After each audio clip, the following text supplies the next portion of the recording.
Welcome everyone to another tragic episode of Dark Souls 3 in this already tragic world of ours of Lothric. I am James, aka Red Scare Rex, and I will be your poor travel guide today. Once again, forgetting my own advice of killing the archer, but thankfully he missed. So we're going to run back up here and kill him. I keep calling him an archer, but that's just his role. He's a very poor archer. He's a poor excuse for an archer. He's a lesser creature. He's a crossbowman. Just because he can move, I'm not actually sure if he can figure out how to get off of there. That's funny that he just fell like that. Didn't take as much fall damage as I would have. I'm sort of biased on FromSoft's part.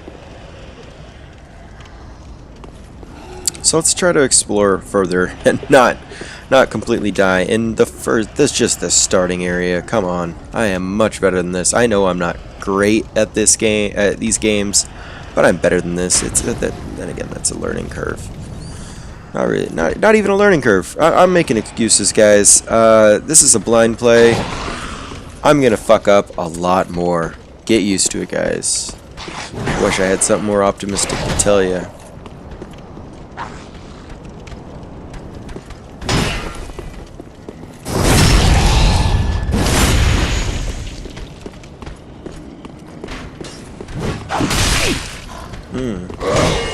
That stabbing one of this is actually not super fun to be on the receiving end of. Like I said before, these guys hit hard.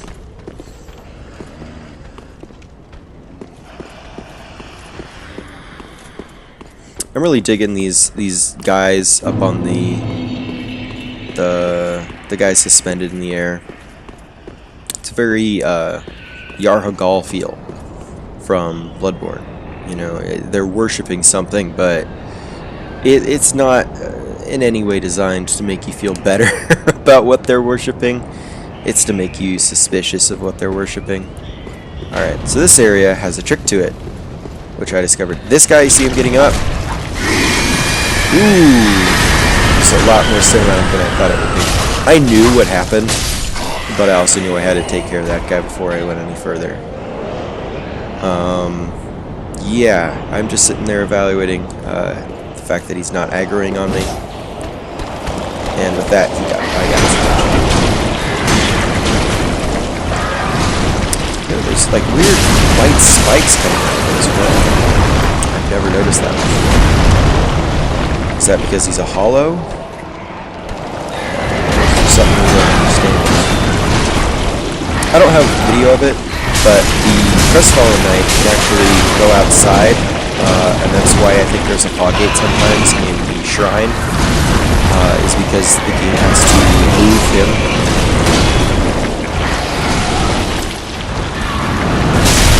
And he mentions the curse. Now you might be thinking, okay, that's the curse of the undead. That's what we've always been talking about in Souls games. The curse of the undead, which is not really all that bad of a curse. It's just a way of existing that everyone seems to not come to terms with. I don't think it really harms anyone. It might be the reason why the fire is going out, but it seems to do that at a pretty slow rate. It's just a way of existing. If that's causing the fire to go out, natural births should also do the same thing, by extension. I really wish I just picked up that item instead of trying to fight this thing, because it doesn't go well. What was I saying? The curse, yeah, the curse. Okay, so he actually might be referring to this, because it doesn't seem to discriminate between hollow and human, and otherwise, it just... He's an infection, it's a curse. It's a true curse. Much more so than being hollow or being undead. I like the noises he gives off. It's like a physical manifestation of humanity. It's writhing.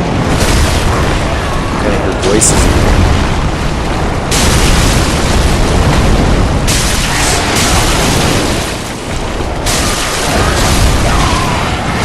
This might be a symbiote as well.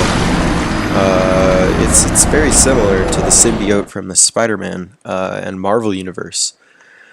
That's another possibility. As of right now, I know literally nothing about what that is and how it functions. All I know is sometimes you can see some white spikes coming out of it, or horns, and sometimes you can see it growing out of an enemy's back before it actually pops out. But these guys seem like it seems like it's a problem. This is a new area. I'm not sure why I haven't gone this way before. It seems a lot more mellow.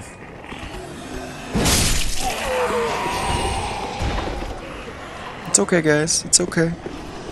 You don't have to cower.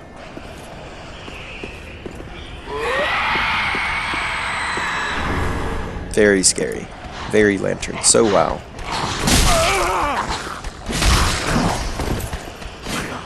I'm assuming the guy on the left is supposed to be some sort of trap as you're called by the guy with the lantern. That guy will pop in on the left, and then this guy will go up the stairs. It's an ambush, but it's a very poorly executed ambush. Finally, the jumping strike doing me some good as opposed to last time. This guy looks dead. In fact, you can actually see ash coming off of him, as if he's decaying and becoming part of the world. You look like an NPC? No, you're a hollow.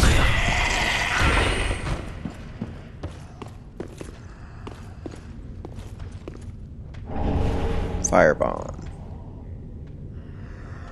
I think you're supposed to use a firebomb on him, because usually boxes, almost regardless of what they're filled with, will detonate upon contact to any sort of fire, and some attacks too, if they spark enough, depending on how evil FromSoft wants to be at that given moment.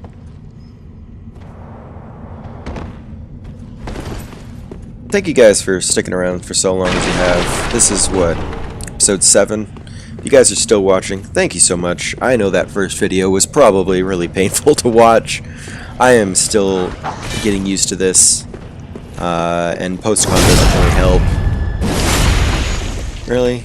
How much HP do you really have? There you go. Remember what I said about fire arrows? Don't trust them as much as you would trust a normal arrow. Alright, that looks like not the good way to go. That looks like an ambush in the waiting.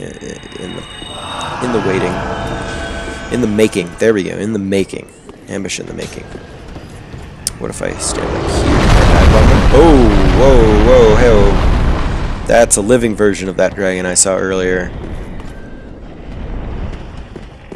You gonna do anything or just kind of pose and look pretty?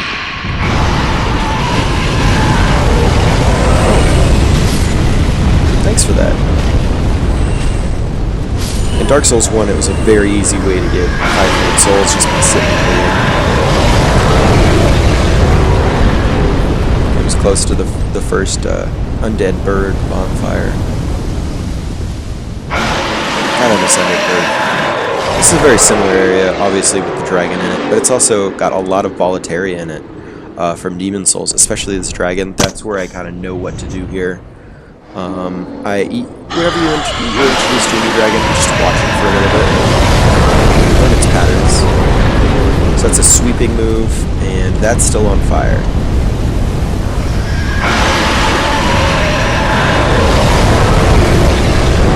Learn its attacks. You know, it's interesting. Okay, yeah, see, it has a lingering effect. It's interesting. Dragons were told to be extinct. In fact, the very first cinematic Dark Souls gives you in the series tells you outright the dragons are extinct. Gwyn and his knights and the other lords wiped them out. Gwyn with his bolts of sunlight and lightning. It's sunlight fused lightning. Stripped the scales from him, and then his army of then Silver Knights soon be turned black. stabbed him to death, I'm assuming. But here we have a dragon. Really used his thunderbolts. Nito, one of the coolest characters in Dark Souls lore, used a miasma of death and plague to destroy them. Who else? Oh yeah, the Witch of Izalith used fire pyromancies. At that time it was fire pyromancies, obviously. Fire sorceries, different from the pyromancies we know and love today. So that was a waste. I needed to learn how long he would, let me run up there, but I didn't even manage to grab a single item.